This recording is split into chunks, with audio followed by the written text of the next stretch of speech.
उत्तराखंड में एसटीएफ की टीम की बड़ी कार्रवाई। एसटीएफ ने पकड़े 4 करोड़ से ज्यादा के पुराने नोट, 7 लोगों को किया गिरफ्तार।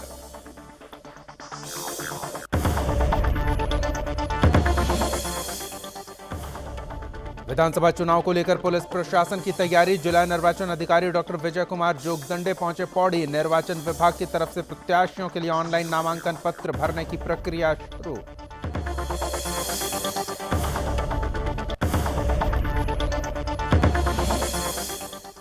काशीपुर में कोरोना से एक व्यक्ति की हुई मौत। स्वास्थ्य विभाग में मचा हड़कंप। कुछ दिन पहले व्यक्ति को हुआ था कोरोना।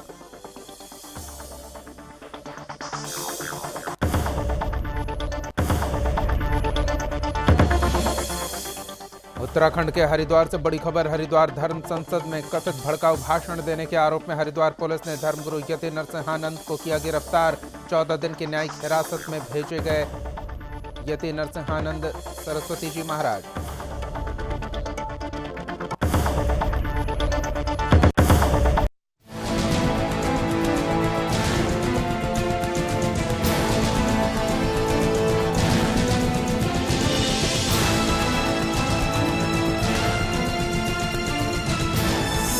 आप देख रहे हैं सुदर्शन न्यूज।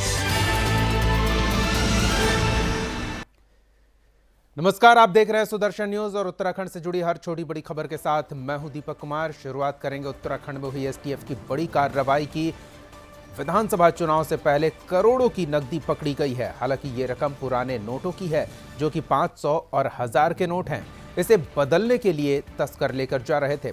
मामले में पुलिस ने जानकारी दी है कि उत्तराखंड एसटीएफ की एक टीम को हरिद्वार में पुराने करेंसी नोट बदले जाने की सूचना मिली, जिस पर एसटीएफ ने कार्रवाई की। आरोपियों की धरपकड़ की गई। इसके बाद एसटीएफ के इंस्पेक्टर ने जानकारी दी कि टीम ने मध्य हरिद्वार में कॉलोनी में छापा मारकर 7 आरोपियों को गिरफ्तार किया। उनके कब्जे से नोटबंदी के पहले चलने वाले करीब 4 करोड़ 45 लाख रुपए के पुराने नोट बरामद किए गए। सभी 500 और 1000 के पुराने नोट हैं। बरामद रकम करोड़ों में है।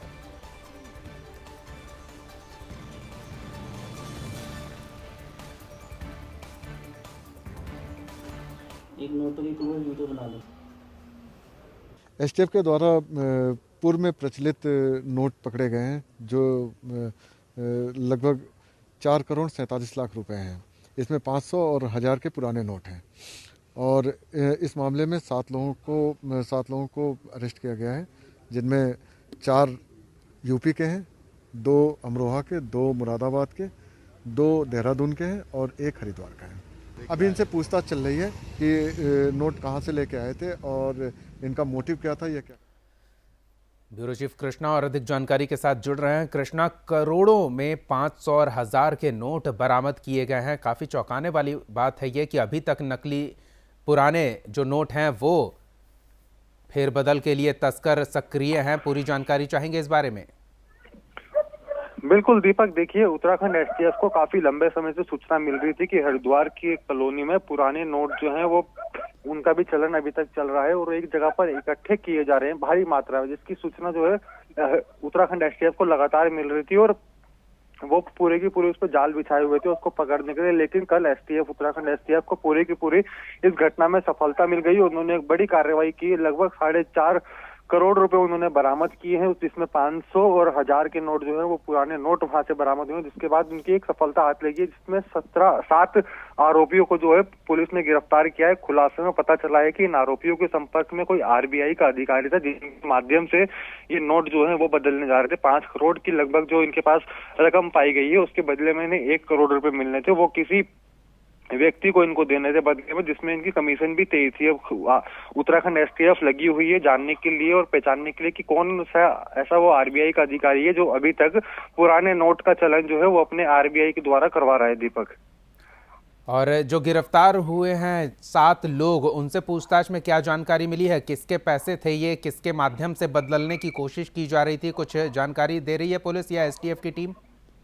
नहीं, देखिए, फिलहाल इस बारे में कोई भी जानकारी नहीं मिल पाई है किसने पैसे दिए थे और कहां पे बदलवाने थे। फिलहाल जो पुलिस ने जानकारी दी है वो इतना ही बताया है कि इन आरोपियों के संपर्क में कोई आरबीआई का अधिकारी था, जिसके माध्यम से ये नोट बदलवाने जा रहे थे, लेकिन उससे पहले ही उत्तराखंड एसटीएफ ने इस पर कार्रवाई करके एक बड़ा खुलासा करेगी, क्योंकि उत्तराखंड विधानसभा चुनाव भी काफी करीब है।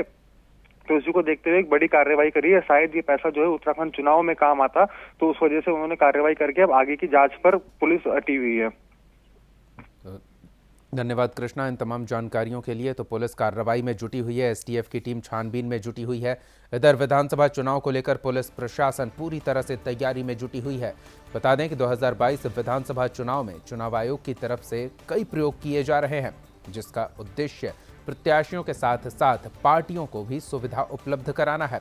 इसी कड़ी में जिला निर्वाचन अधिकारी डॉक्टर विजय कुमार जोगदंडे पौड़ी पहुंचे, जहां जिला निर्वाचन अधिकारी ने कहा कि इस बार निर्वाचन विभाग की तरफ से प्रत्याशियों के लिए ऑनलाइन नामांकन पत्र भरने की सुविधा उपलब्ध कराई गई है, जिससे वो आसानी से अपना नाम ऑनलाइन भर सकते हैं। इसकी रिसीविंग भी उन्हें ऑनलाइन ही मिल जाएगी।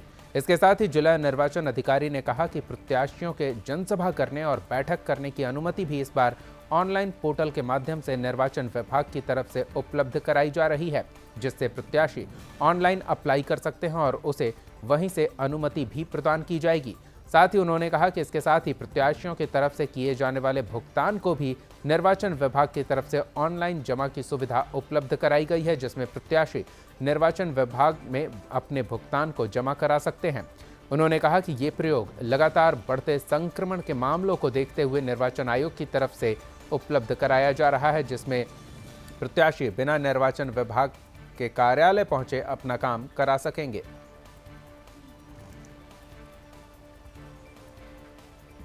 कोई भी इसमें मुकदमा दर्ज होगा या फिर इसमें कोई भी अगर उल्लंघन होगा दे दीजिएगा। जी सर, ठीक है। एक प्रति जो है जी रेट लिस्ट का निःशुल्क देता है कि फला कैंडिडेट ने खर्चा का विवरण जो है इस बार एक व्यवस्था का उपयोग किया जा रहा है, जिसमें कि ऑनलाइन पद्धति से भी नामांकन पत्रों को भरने का एक सुविधा प्राप्त हो रहा है।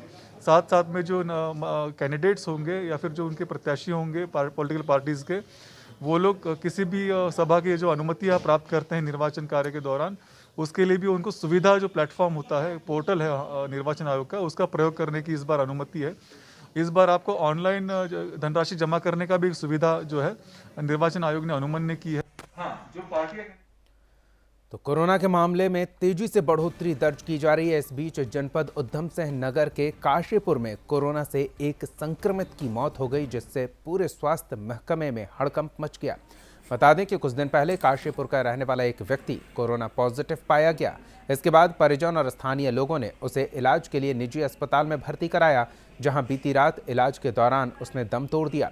इसके बाद स्वास्थ्य विभाग के कई अधिकारी अस्पताल पहुंचे, जहां अधिकारियों ने डॉक्टर से पूरी जानकारी ली और कोरोना संक्रमित के मृत के अंतिम संस्कार को लेकर जरूरी हिदायत दी। वहीं इस संबंध में अस्पताल के मुख्य चिकित्सक डॉक्टर प्रियांशु चौहान ने बताया कि मरीज रैपिड टेस्ट पॉजिटिव होने के साथ साथ दमे का पुराना मरीज था, जिसको चिकित्सकों ने बचाने का पूरा प्रयास किया पर कामयाब नहीं रहे। कोरोना संक्रमित व्यक्ति की मौत की खबर से इलाके में डर का माहौल है।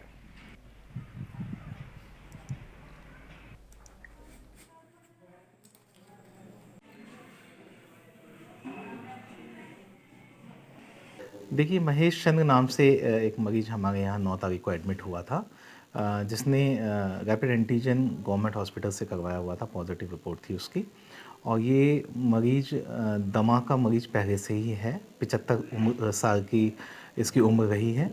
तो वैसे ही इसकी जनरल कंडीशन काफ़ी वीक थी और अभी हाल फिलहाल में कोविड से ग्रसित था। तो इसको हमने 9 तारीख से एडमिट किया हुआ था। काफ़ी हाई लेवल पे ऑक्सीजन चल रही थी, फिर इसको हमें वेंटिलेटर पे लेना पड़ा और कल शाम 7 बजे 14 तारीख को इसकी मृत्यु हो गई वेंटिलेटर पे ही।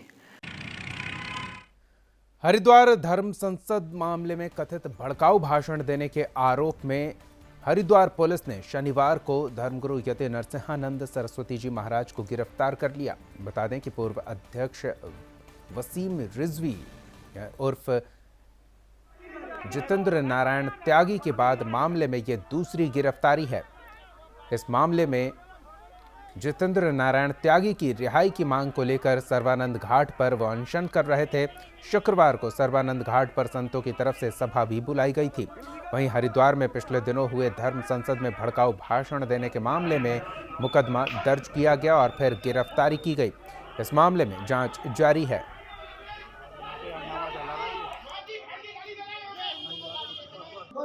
नहीं, ये तो संत समाज के ऊपर हमला है, डराने की साजिश है।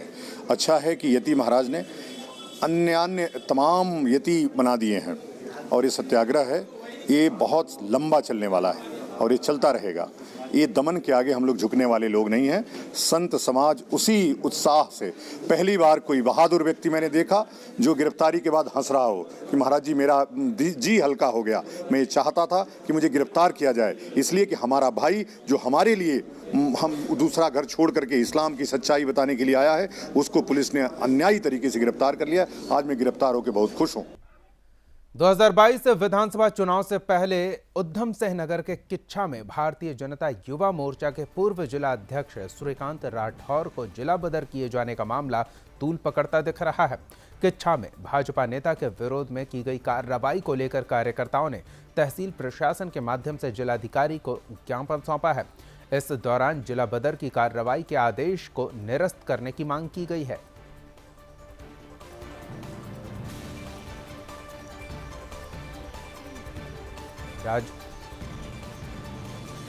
जिला बदर का आदेश वापस लेने की मांग की जा रही है और इससे संबंधित ज्ञापन तहसील अधिकारी को सौंपा गया है जिलाधिकारी के नाम से। बता दें आपको, भाजयुमो नेता को जिला बदर किए जाने का ये मामला है, जिसको लेकर भारतीय जनता युवा मोर्चा के कार्यकर्ताओं में नाराजगी देखने को मिल रही है।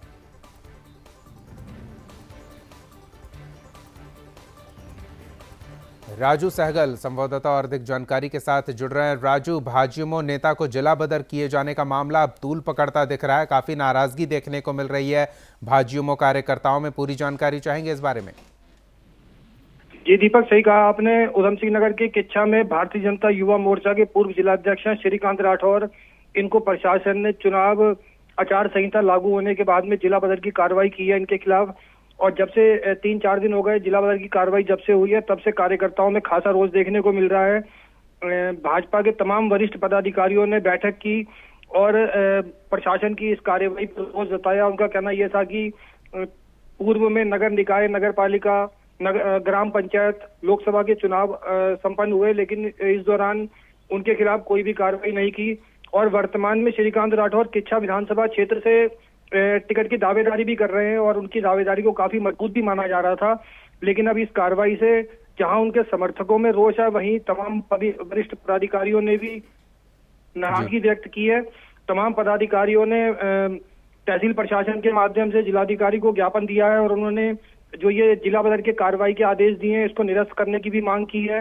वहीं जो श्रीकांत राठौर की घरवाली है गीता राठौर, उन्होंने खुले तौर पर आरोप लगाया है कि स्थानीय भाजपा विधायक के इशारे पर प्रशासन ने मिली भगत कर उनकी टिकट की दावेदारी को खत्म करने के उद्देश्य से ये जिला बदर की कार्रवाई करवाई है। साथ ही उन्होंने विधायक जो राजेश शुक्ला है किच्छा के विधायक, उन पर तमाम गंभीर आरोप लगाए।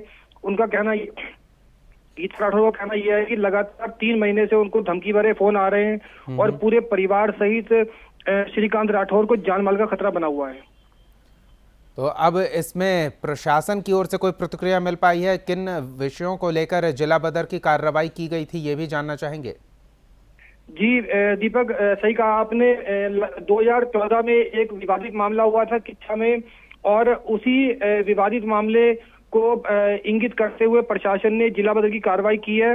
और जबकि उस टाइम भी श्रीकांत राठौर जो भारतीय जनता युवा मोर्चा के पूर्व जिलाध्यक्ष हैं, उन्होंने उस टाइम भी आरोप लगाया था कि प्रशासन द्वारा उन्हें साजिश के तहत फंसाया गया है। और अब वर्तमान में जब उन्होंने किच्छा विधानसभा क्षेत्र से दावेदारी की है, तमाम उनके द्वारा शिविरों का आयोजन किया गया। लगभग 3-4 हजार लोगों को जो नेत्र रोगी थे उनके मोतियाबिंद का ऑपरेशन कराया। कोरोना के दौरान भी घर घर जाकर उन्होंने जो गरीब और निर्धन लोग हैं उनको भोजन के पैकेट पहुंचाए। तो पूरा मामला राजनीति से जुड़ा माना जा रहा है और कार्यकर्ताओं और समर्थकों का खुला आरोप है कि जो स्थानीय भाजपा विधायक हैं उनके इशारे पर प्रशासन ने ये जिला बदर की कार्रवाई की है। जी धन्यवाद राजू इन तमाम अपडेट्स के लिए। उत्तराखंड में ट्रैवल एंड टूरिज्म सेक्टर में कारोबार कर रहे स्टार्टअप को राष्ट्रीय पुरस्कार मिला है। बता दें कि शनिवार को केंद्रीय वाणिज्य एवं उद्योग मंत्री पीयूष गोयल ने वर्चुअल माध्यम से राष्ट्रीय स्टार्टअप अवार्ड प्रदान किया। वहीं विलोटेल स्टार्टअप कंपनी के संस्थापक सुमैन कर्माकर और सुधा घोष ने कहा कि ग्रामीण पर्यटन की तरफ लोगों को रुझान बढ़ रहा है। भीड़भाड़ से लोग दूर शांत वातावरण में रहने का लुत्फ उठाना चाहते हैं। दरअसल उत्तराखंड के हर गांव की एक कहानी है, लेकिन देश दुनिया से आने वाले पर्यटकों को इसकी जानकारी नहीं होती। ऐसे गांव की जानकारी उनके माध्यम से पर्यटकों तक पहुंचाई जा रही है, जहां पर पर्यटक परिवार के साथ ग्रामीण परिवेश को जान सकते हैं और वहां का अनुभव ले सकते हैं। पर्यटकों को फार्म फिशिंग, पोल्ट्री, हैंडीक्राफ्ट समेत ट्रैकिंग और एडवेंचर कराने के स्थान और ठहरने के लिए बुकिंग सुविधा उपलब्ध कराई जा रही है। वहीं स्टार्टअप को प्रोत्साहित करने के लिए केंद्र सरकार की ओर से हर साल राष्ट्रीय स्टार्टअप पुरस्कार दिया जाता है। इसके तहत इस बार उत्तराखंड से ट्रैवल और टूरिज्म सेक्टर में उन्हें राष्ट्रीय पुरस्कार मिला।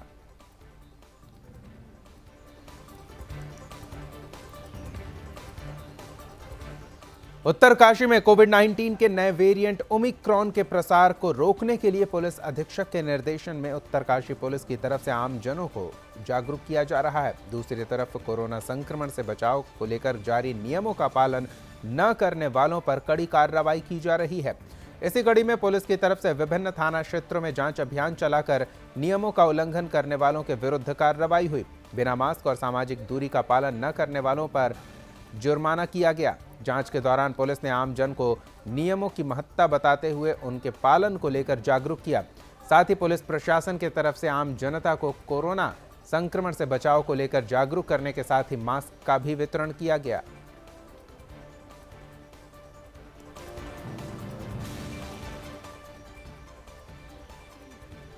चुनाव आचार संहिता लागू होने के साथ ही उधम सिंह नगर में पुलिस ने अपराधियों पर नकेल कसनी शुरू कर दी है। इसी कड़ी में एसएसपी उधम सिंह नगर की ओर से अवैध मादक पदार्थों की तस्करी करने वालों पर कार्रवाई की गई।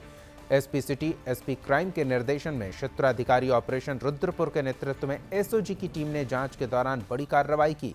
पुलिस की टीम ने चेकिंग अभियान के दौरान 4 तस्कर को गिरफ्तार किया। तस्कर के पास से 36 पैकेट गांजा भी बरामद किया गया है।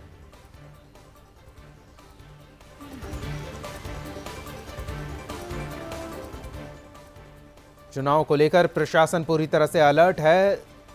दृष्टिगत प्रदेश भर में आदर्श आचार संहिता प्रभावी है। चुनाव के दौरान अवैध गतिविधियों की रोकथाम के लिए पुलिस महानिदेशक और पुलिस उप महानिरीक्षक की तरफ से जरूरी दिशा निर्देश दिए गए हैं।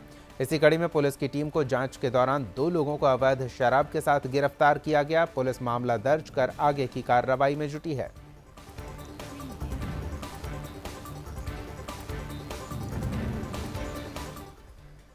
जिला प्रशासन की तरफ से मुख्य बाजारों और आसपास के इलाकों में लगे पोस्टर, बैनर और फ्लेक्स को हटाने की कार्रवाई की जा रही है। चौकी प्रभारी सूरज शर्मा ने कहा कि प्रदेश में आदर्श आचार संहिता प्रभावी है। जिला निर्वाचन अधिकारी पौड़ी डॉक्टर विजय कुमार जोगदंडे ने मुख्य बाजारों में लगे बैनर, पोस्टर को हटाने का निर्देश दिया है। इसके बाद राजस्व विभाग और पुलिस की टीम की तरफ से बाजारों में लगे फ्लैक्स और पोस्टर्स को हटाने का काम किया जा रहा है। साथ ही चुनाव आयोग की तरफ से दिए गए दिशा निर्देशों का अनुपालन करवाने के लिए लोगों को निर्देशित किया जा रहा है। जैसा कि आप जानते हैं कि राज्य निर्वाचन आयोग द्वारा उत्तराखंड में आचार संहिता लागू की गई है, तो उसके परिप्रेक्ष्य में मैं इतना ही कहना चाहूँगा कि एक तो हम लोगों को जागरूक कर रहे हैं इस संबंध में कि जो आदर्श आचार संहिता है उसका पालन करें। दूसरा, अभी तक जितने भी होर्डिंग वगैरह और बोर्ड जिस पार्टी के भी लगे हैं सार्वजनिक स्थान पे या जैसे स्कूल हो गया या गवर्नमेंट प्रॉपर्टी पे जो लगे हैं, तो उसको तहसील प्रशासन की मदद से हटाया जा रहा है और लोगों को भी। प्रदेश में आदर्श आचार संहिता प्रभावी होने के साथ ही पुलिस महकमे ने भी कमर कस ली है। काशीपुर क्षेत्र के अपर पुलिस अधीक्षक की अगुवाई में तमाम पुलिस महकमे ने नगर और ग्रामीण क्षेत्रों में फ्लैग मार्च निकालते हुए लोगों से आदर्श आचार संहिता का पालन करने की अपील की। इस दौरान पुलिस के जवानों ने बल प्रदर्शन भी किया और अराजक तत्वों को स्पष्ट संदेश दिया कि किसी भी कीमत पर अराजकता को बर्दाश्त नहीं किया जाएगा। अपर पुलिस अधीक्षक चंद्रमोहन ने मीडिया से बातचीत करते हुए कहा कि क्षेत्र में आदर्श आचार संहिता का कड़ाई से पालन कराया जाएगा। इस दौरान उन्होंने कहा कि अगर उल्लंघन करते हुए किसी को पाया जाएगा तो उसके विरुद्ध कठोर वैधानिक कार्रवाई की जाएगी।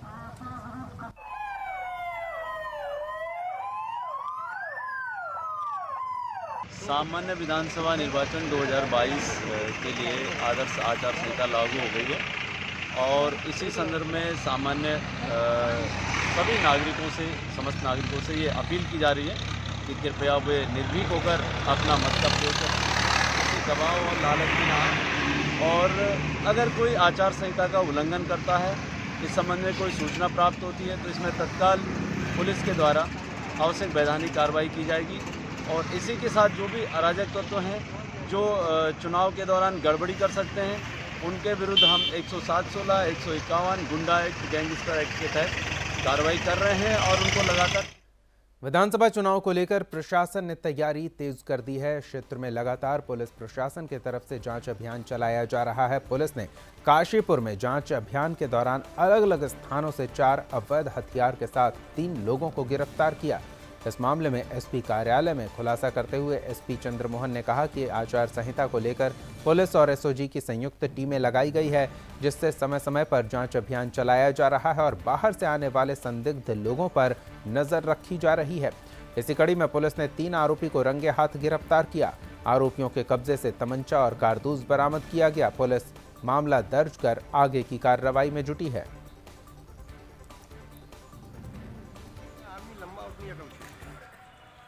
इन तीनों को एक साथ कर काशीपुर और काशीपुर पुलिस की संयुक्त जो अभियान था, इसमें 4 अवैध असले बरामद किए गए हैं। जैसे कि लगातार आदर्श आचार संहिता लागू हो गई और उसके बाद हम लोग लगातार चेकिंग अभियान चला रहे हैं और इसमें अवैध शराब, अवैध अस्त्रों के बारे में जो इसमें कार्रवाई की जा रही। तो इसी संदर्भ में कल भी लोग चेकिंग वगैरह कर रहे थे, एसओजी और काशीपुर पुलिस। तो इसी में 2 अभियुक्त जो कि सचिन और विशाल, ये मुरादाबाद के रहने वाले हैं, इनसे 3 असले बरामद हुए हैं। एक 315 बोर का, एक 12 बोर का और एक 32 बोर का। तो दोनों ही लोग मुरादाबाद के हैं। ये कहीं बाहर से यहाँ पर असला बेच रहे थे, किसी को देना था, लेकिन इनके जो वहाँ से कोई फ़ोन नहीं आया। फ़ोन के माध्यम से इनको बताना था कि किसको देना है, इसलिए वहाँ डिलीवरी नहीं हो पाई और इससे पूर्व में ही पुलिस ने। लालकुआं नगर स्थित हाट बाजार में स्वास्थ्य विभाग की ओर से सब्जी विक्रेताओं और स्थानीय लोगों की कोविड जांच कराई गई। स्वास्थ्य विभाग की टीम ने सब्जी विक्रेताओं और स्थानीय लोगों की जांच के दौरान 50 लोगों के रैपिड टेस्ट किए। कोरोना के बढ़ते मामले को देखते हुए जिला प्रशासन ने स्वास्थ्य विभाग को कोविड सैंपलिंग बढ़ाने के निर्देश दिए हैं। ऐसे में विभाग ने क्षेत्र में जांच अभियान को तेज किया है।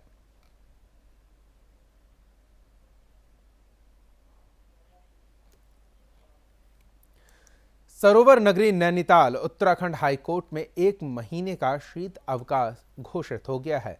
ये जानकारी हाईकोर्ट के रजिस्ट्रार जनरल ने दी है। वहीं हाईकोर्ट अवकाश की अवधि के महत्वपूर्ण मामलों की सुनवाई के लिए एकल पीठ बैठेगी। हाईकोर्ट बार एसोसिएशन के कैलेंडर 2022 में शीत अवकाश 17 जनवरी से 11 फरवरी तक का है। इसी कड़ी में पहले सप्ताह न्यायमूर्ति RC खुलवे, दूसरे सप्ताह में न्यायमूर्ति NS धानिक, तीसरे सप्ताह में न्यायमूर्ति आलोक वर्मा और अंतिम सप्ताह में न्यायमूर्ति रविंद्र मैठाणी की पीठ वादों में सुनवाई करेगी।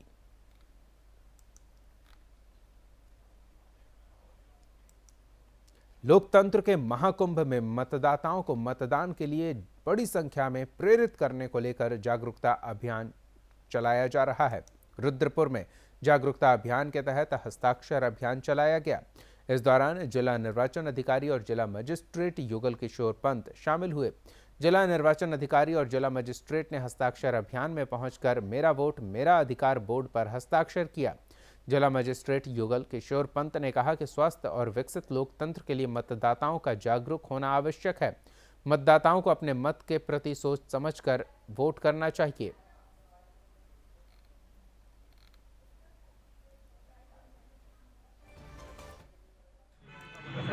14 फरवरी को विधानसभा निर्वाचन के लिए मतदान होना है और मतदाता जागरूकता अभियान बेहद ज़रूरी है कि लोगों को लगे कि आने वाले निर्वाचन में हम अधिक से अधिक संख्या में जाके मत का इस्तेमाल करें और फ्री एंड फेयर इलेक्शन को हम लोग सब मिल के बढ़ावा दे रहे हैं। ताकि सब लोग एक ज़्यादा से ज़्यादा संख्या में आएंगे, ज़्यादा से ज़्यादा मतों का इस्तेमाल करेंगे तो अच्छे कैंडिडेट के जीतने की संभावना है। और अगर अच्छा कैंडिडेट जीता है तो अच्छी सरकार बनेगी। कोरोना के मामले उत्तराखंड में तेजी से बढ़ रहे हैं और इसको लेकर केंद्रीय विश्वविद्यालय के छात्र छात्राएं विधि विश्वविद्यालय प्रशासन से परीक्षाओं को स्थगित करने की मांग कर रहे हैं। इसी कड़ी में कई छात्र विश्वविद्यालय के परीक्षा नियंत्रक के कार्यालय पहुंचे और हंगामा किया। साथ ही परीक्षाओं को स्थिति सामान्य होने तक स्थगित किए जाने की मांग की। दरअसल केंद्रीय विश्वविद्यालय श्रीनगर में छात्रों की परीक्षाएं होने जा रही है, जबकि एक और तेजी से संक्रमण फैल रहा है। परीक्षा में शामिल होने के लिए अन्य प्रदेशों से लेकर जनपद के अलग अलग जगहों से भी छात्र श्रीनगर पहुंच रहे हैं, जिससे कोविड का खतरा बढ़ गया है।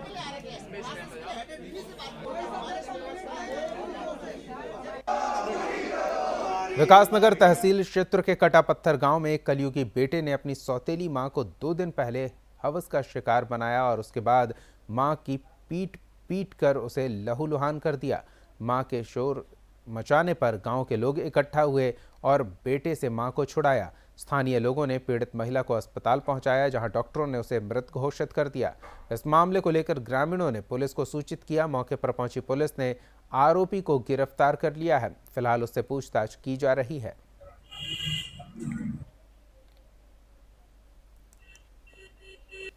विधानसभा चुनाव को लेकर प्रशासन सतर्क है। दिनेशपुर में बीएसएफ और पुलिस प्रशासन ने मिलकर पूरे शहर में फ्लैग मार्च निकाला। इस दौरान लोगों से आदर्श आचार संहिता का पालन करने, कोरोना संक्रमण से बचाव को लेकर गाइडलाइंस का पालन करते हुए मतदान करने के लिए मतदान केंद्रों तक पहुंचने की अपील की गई।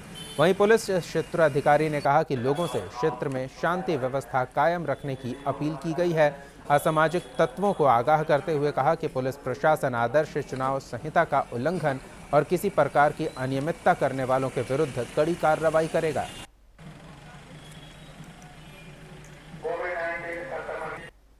ये जनता में एक विश्वास जगाना है, वोटर्स में एक विश्वास जगाना है कि बिना प्रभावित हुए स्वतंत्र रूप से अपने मताधिकार का प्रयोग करना है। यदि आपको कोई प्रभावित करने का प्रयास करता है, कोई प्रलोभन, कोई लालच देने का प्रयास करता है, तत्काल उसकी सूचना पुलिस प्रशासन को दें, उसमें कार्रवाई की जाएगी। इसके थ्रू यही मैसेज देने का प्रयास। उधम सिंह नगर के पुलभट्टा थाना पुलिस को जांच के दौरान बड़ी कामयाबी मिली। पुलिस ने जांच के दौरान पति पत्नी सहित 3 लोगों को अवैध हथियार और तमंचे के साथ गिरफ्तार किया। पकड़े गए तीनों आरोपी उत्तर प्रदेश से उत्तराखंड में तमंचा और कारतूस बेचने के इरादे से आ रहे थे।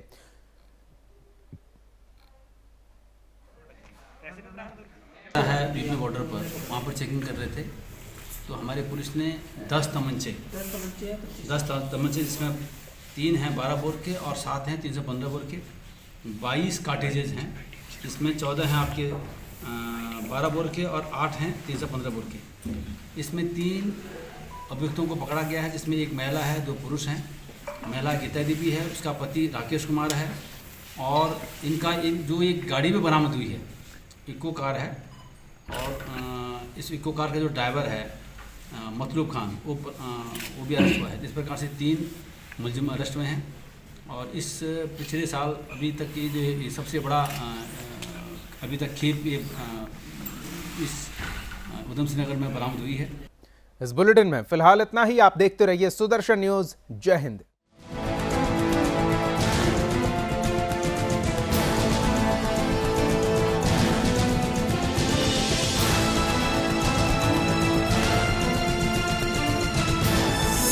आप देख रहे हैं सुदर्शन न्यूज।